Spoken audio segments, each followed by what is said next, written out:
Hey everyone, we are here today. Glad that you're here along with me. Friday edition, TGIF, New Hope Radio. We want to welcome our brand new audience listening on Facebook. There's now 3 ways that you can get New Hope Radio. 1590 WARV on the AM dial. WARV.net, you can stream it online. And now Facebook at New Hope Christian Church, Swansea. So if you know anyone out of this area in other parts of the country, you think they might like the program, have them go on Facebook, New Hope Christian Church, Swansea. And I guess we'll be there, live and in person. I'll be here on Facebook Tuesday through Friday. Monday and Saturday is a pre-recorded edition of New Hope Radio. We're not live, hardly ever, never. So if we're not live, we're not on Facebook. But Tuesday through Friday, we'll be here on Facebook. And I just want to take a second. Wow, we had quite an audience yesterday on Facebook, and I don't have everybody, and if I skip your name, forgive me, because I'm not too good with Facebook. I've been off it for a long time, and I just get back on it because of the radio. I'm not really a Facebook fan. But anyway, I want to give a shout out and thank you to those that tuned in yesterday to our first broadcast. Missy in, guess what, Arizona. Joy in Pasco, Rhode Island. Kristen in Portsmouth.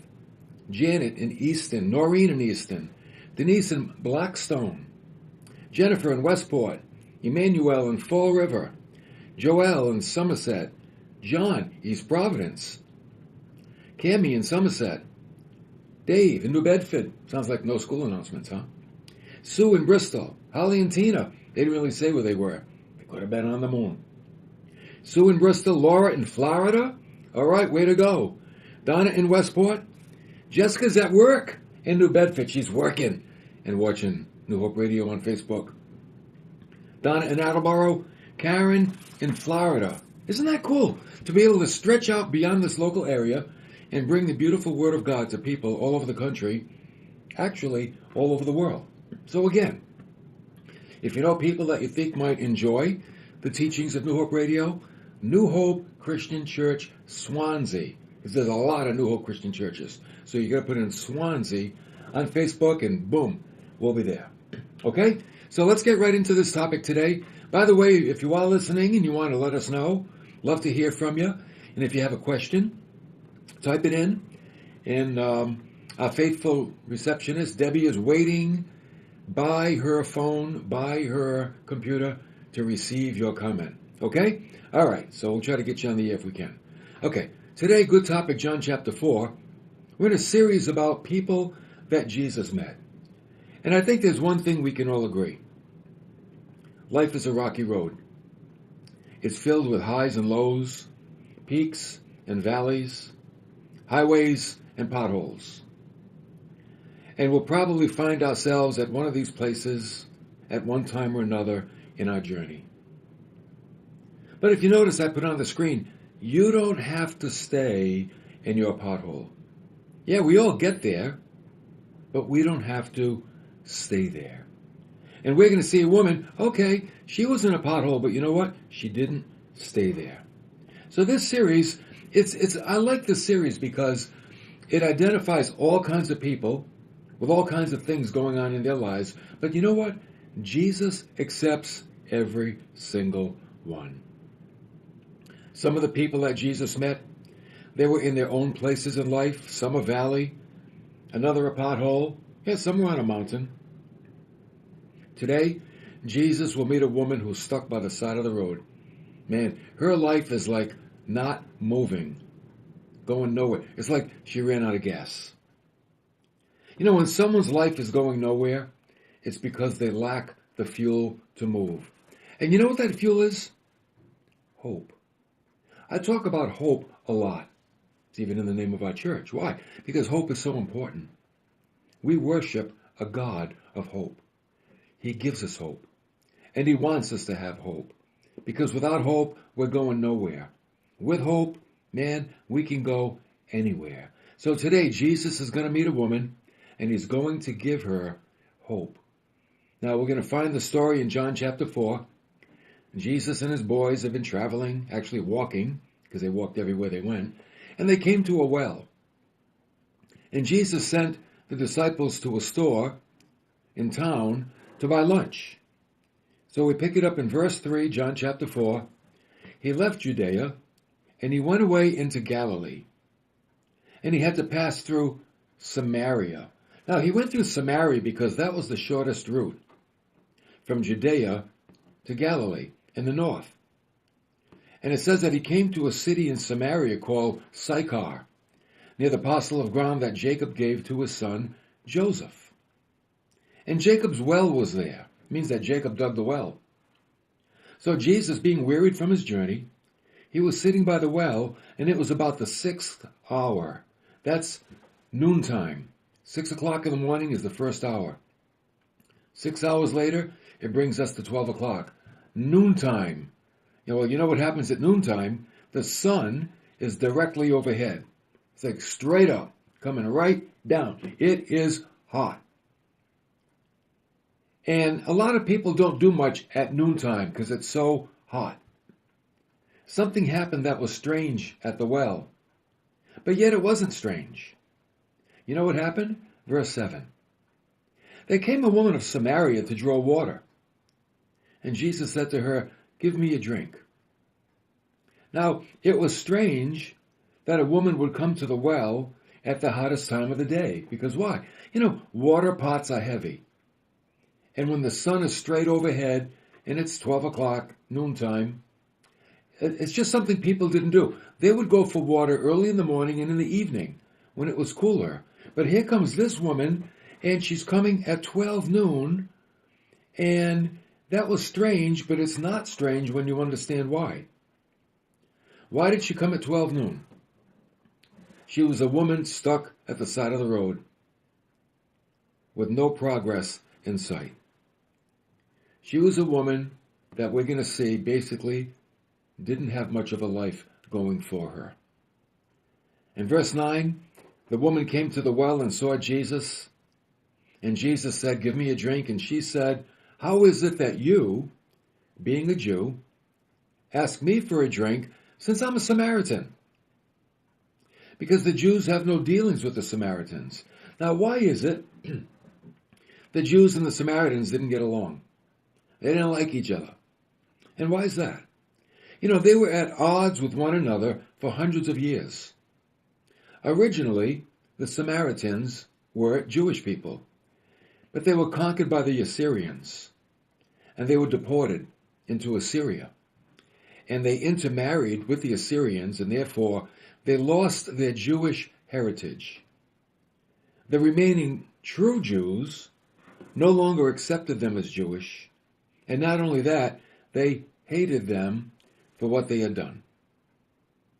So Jesus answered and said to her, "If you knew the gift of God, and who it is who says to you, 'Give me a drink,' you'd ask him, and he'd give you living water." Wow, what's Jesus saying? He's saying, yeah, I asked you for water, but if you knew who I was, you'd ask me for real water. He's trying to get her to discover who he is. He doesn't want to tell her who he is. He wants her to discover it for herself. And that's pretty important. Because there are truths in life that cannot just be accepted. They must be discovered by oneself. Our younger generation today, the millennials, they are a generation that wants to discover their own truth. My son is a millennial, and he's at a point in his life, and he's a great kid, and I love him. He's at a point in his life where he's rethinking a lot of things about life. Now, I'm thankful that he's saved and he knows Christ, but he's rethinking a lot of things. And you know what he said to me one day? He said, "Everything I believe is what you told me, but I want to discover some things for myself." And I'm like, well, that makes sense. Okay. Because you see, when it comes to truth, you want to own it. So what I'm saying today is be patient with the younger generation. In my generation, when we grew up in the 50s, we just like, yes, sir, yes, ma'am, we accepted it. That was it, or you get smacked in the head. But nowadays, it's different. So we have to accept them where they are And yes, when they do find out truth for themselves, I think they'll have a better handle on it. And that's what Jesus is doing with this woman. He could say, listen, I'm the Messiah. I can give you better water than this. But he's like, no, he's baiting her. He wants her to discover for herself who he is. So Jesus turns the natural conversation into a spiritual conversation. But she's still thinking naturally. She's not really like on board yet with him. And she said to him, Sir, you have nothing to draw with. And the well is deep. Where do you get this living water?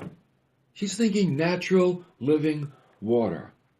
And that makes sense. You know why? Because to the Jewish people, living water, you know what it was? It was running water. They considered running water living water. And it was even better than well water.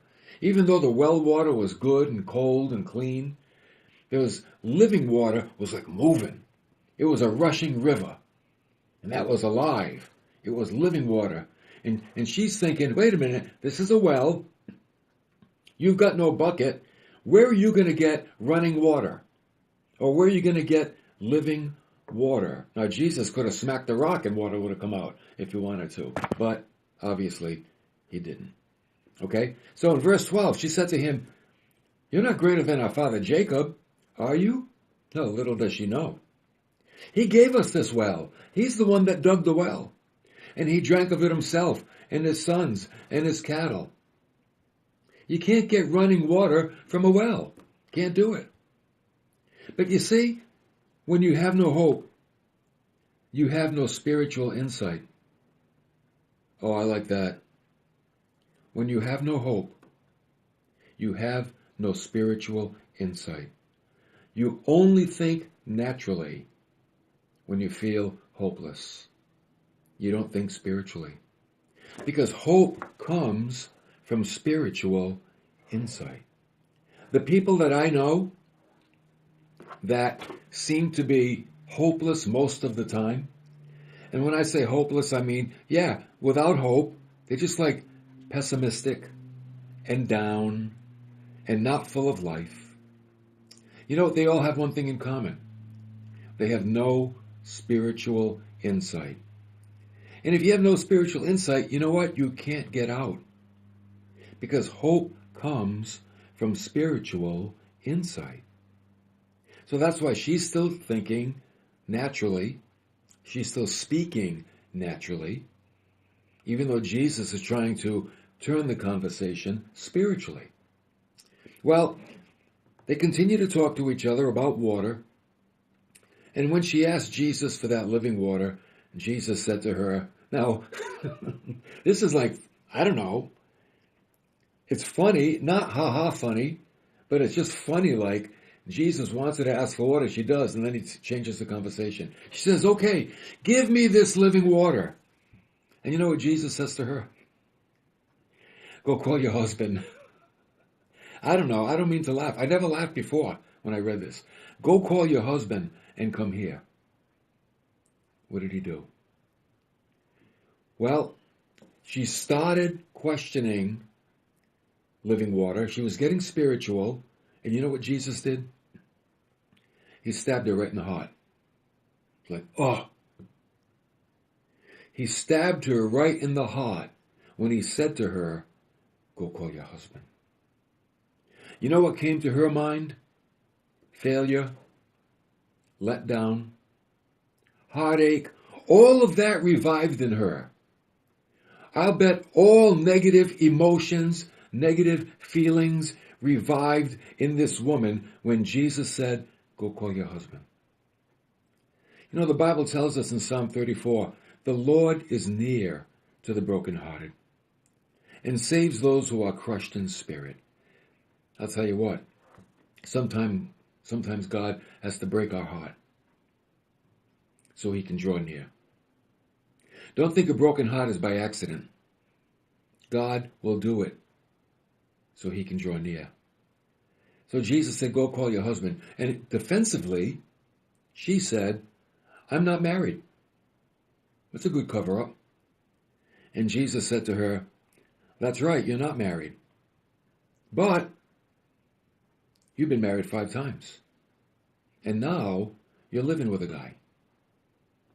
So I think unless she was a terrible cook, I would rather think that she was on a search for happiness that never ended well.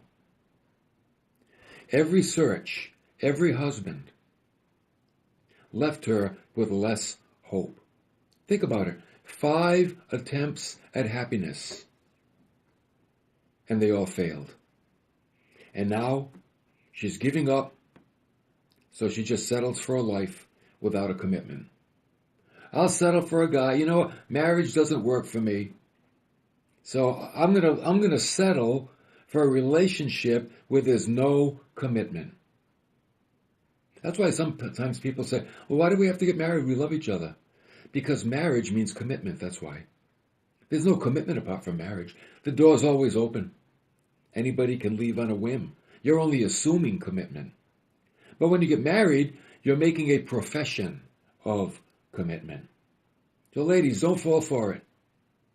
Don't fall for it. If he's not committed, don't do it. You're just wasting the best years of your life. So she's giving up on a settled life. She's giving up on a life of commitment because 5 times it failed her. But you know what? Living with somebody offers no security. A life without security is a life without hope. So she's living with no hope. Like I said, she's stuck by the side of the road. She's not making any progress in her life. Her life is status quo, stagnant, going nowhere. She's at a well, 12 o'clock in the afternoon, and all the women are home. Why? Because the women want nothing to do with her. She's got no friends. The other ladies come at early morning and early evening. She can't. Why? Because she's the talk of the town. They gossip about her. Oh, that one. So she lives a very lonely life. And to make matters worse, it's a life without hope. But there's good news. Oh, the story ends so well. She begins to reflect spiritually. See, Jesus stabbed her in the heart, right? All of this brokenness began to revive. But now she's thinking spiritually. And she said to Jesus, "Ooh, I think you may be a prophet." She's starting to connect with him now. She's thinking on another wavelength, not about water. Now she's thinking, oh, he must be a prophet. You know, there are 2 revelations in Christianity. There's number 1, the revelation of God. That's important. But number 2, the revelation of ourselves. And we need both. We need to know who God is, but you know what? We need to know who we are. And I think sometimes we only complete half the deal. Got a lot of Christians, they're on a search looking for God, but really they're afraid to discover who they are. Because what they discover might not be that great. Or they don't want to face certain things about themselves. But we need both revelations. We need the revelation of God, and we also need the revelation of ourselves. So although she was stuck in life by the side of the road, she still had that little spark that the Messiah would come one day. Because the woman said to Jesus in verse 25, "I know that Messiah is coming, he who was called Christ." Here's a woman, I would say, that's a believer. She's not a pagan. She's a believer. She's waiting for the Messiah, and he's coming. He's called the Christ. She knows all of that. And she said, oh, when that one comes, he's going to tell us everything. We'll know what we need to know. And then Jesus, he closed the deal. He said to her, "I who speak to you am he. I'm the one." What a revelation. This conversation has made a 180. And she discovered that she was in the presence of Christ. And you know what happened right at that moment? You won't believe it. It happens all the time. At this point, the disciples came back. Do you ever notice when you're making progress with somebody spiritually, the phone rings, or there's a knock at the door, or there's always some kind of interruption? You know, you're witnessing to someone, sharing your faith, helping them, and then something comes along to interfere with the whole thing. That happens a lot. And this lady is making great progress with Jesus, and boom, the disciples show up. And the Bible says, oh, they were amazed that he was speaking with a woman, because, you know, in those days, in that culture, men and women don't speak to each other in public. And her being a Samaritan, and Jesus being Jewish, it's like, oh no, man, that's a double taboo. But nobody said to him, what do you seek, or why do you speak with her? They just kind of mused it over in their mind, but nobody approached Jesus and talked to him. And what a contrast between the two verses. In verse 26, she has hope returning to her heart. In verse 27, the disciples extinguish her hope just about. They pooped the potty. Every potty has a pooper. And they came and they pooped the potty. Something was going on that was good. And it wasn't their fault. They came back with lunch. But I'll tell you what, something like we've been saying in the series, when you meet Jesus, things change. Like we saw with Zacchaeus. Zacchaeus' life changed when he met Jesus. The disciples, their lives changed. Legion, he was cast out of that poor man, and that guy's life changed. And now we have the woman at the well. So what happened when the disciples came back? The woman left her water pot. She went into the city, and she said to the men, come see a man who told me all the things I've done. Could this be the Christ? Now, you know what she didn't say? She didn't say, oh, come and see a man that told me everything I did. I found the Christ. I discovered the Christ. You know why she didn't say that? Because they would have been like, oh yeah, okay, yeah, sure, lady, okay. You can't tell these guys that. You know why? Because you can't tell men anything. They know it all. Men know everything. You can't tell them anything. That's why there's more women in church than men. Because men know it all, right? So she's very smart. She said, oh, could this be the Christ? And the men are probably like, oh, okay, you stay here. We'll go there. We'll check it out. And we'll come back and we'll let you know if he's the Christ. You know, like all these macho guys. So she said that because she was amazed by Jesus' ability to see into her innermost being. Like what David said in Psalm 139, even before there's a word on my tongue, behold, O Lord, you know it all. You know it all. David's amazed at what God knows about his life. I mean, he is God. The woman was amazed at what Jesus knew about her. He is God. One time a little girl heard Charles Spurgeon preach. Charles Spurgeon is the prince of preachers in the 1800s in England and London. And she said to her mother when it was over, Mother, how does he know what goes on in our house? And you probably had that feeling too sitting in church. It's like, wow, how does he know? Well, God knows, that's how. He doesn't know, but God knows. And God gives the preacher the words to speak to you, to meet you right where you are. So yesterday, remember we talked about, or the other day, sharing your story. Everybody has a story.